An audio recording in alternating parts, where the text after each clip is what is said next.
स्वागत है दोस्तों आपका हमारे YouTube चैनल द फैक्ट में, जहां आपको दुनिया भर के तथ्यों के बारे में जानकारी दी जाती है। पूरी जानकारी के लिए इस वीडियो को पूरा देखें और अंत तक बने रहें। तो आइए शुरू करते हैं।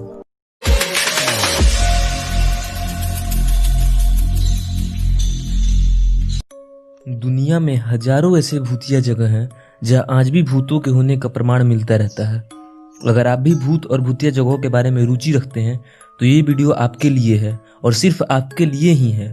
आज की इस वीडियो में हम जानेंगे भारत के बेहद खौफनाक और सबसे डरावने जगहों में से एक भानगढ़ के किले के बारे में।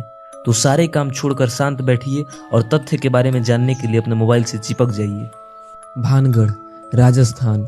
भानगढ़ का किला जो भारत के राजस्थान के अलवर जिले में स्थित है, कहते हैं कि यहाँ आज भी भूतों का साया है।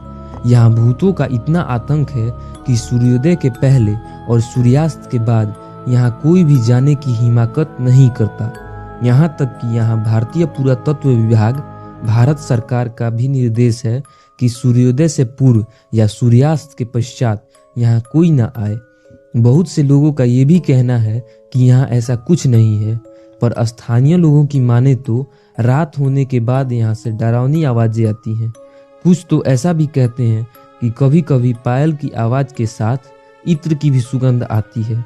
सबसे खौफनाक और दिल दहला देने वाली बात तो ये है कि जो भी इस किले में जाता है वो जीवित वापस नहीं लौटता, या यूं कहे तो वो अपनी जान से हाथ धो बैठता है। इस किले की कहानी कुछ ऐसी है कि उस समय एक रानी हुआ करती थी जिनका नाम रानी रत्नावती था। वो उस समय की सबसे खूबसूरत रानियों में शुमार थी।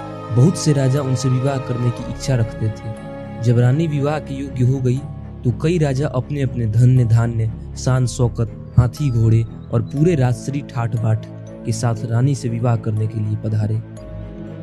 कहा जाता है कि उन राजाओं में से एक काला जादूगर था, या यूं कहें कि तांत्रिक था। उसकी चर्चा हर जगह थी और लोग उसे दुष्ट समझते थे। उसकी बहुत ही प्रबल इच्छा थी कि वो रानी से विवाह कर उन्हें अपनी पत्नी बनाए, पर उसे ये मालूम था कि वो ऐसी बड़ी रानी से विवाह नहीं कर सकता। लेकिन उसने भी रानी को पाने का दृढ़ संकल्प कर लिया था। जब उसे यह बात समझ आ गई कि वो रानी को नहीं पा सकता, तो उसने अपनी विद्या का इस्तेमाल कर रानी को अपना बनाना चाहा। वह सोच रहा था कि वो तांत्रिक विद्या से रानी को अपनी पत्नी बना लेगा, पर नियति को कुछ और ही मंजूर था। वह अपनी तरकीब को कामयाब करने के लिए उस बाजार में जा पहुंचा जहां रानी की एक दासी उनके लिए परफ्यूम खरीद रही थी। जैसे ही उस जादूगर ने उस पूरे घटना को देखा तो उसने उस इत्र पर अपने काले जादू के मंत्र का प्रयोग कर दिया। उसने कुछ ऐसा मंत्र स्प्रे किया जिससे रानी उसका इस्तेमाल करते ही खुद उस तांत्रिक के पास आ जाती। परंतु कहते हैं रानी भी काला जादू के बारे में जानती थी।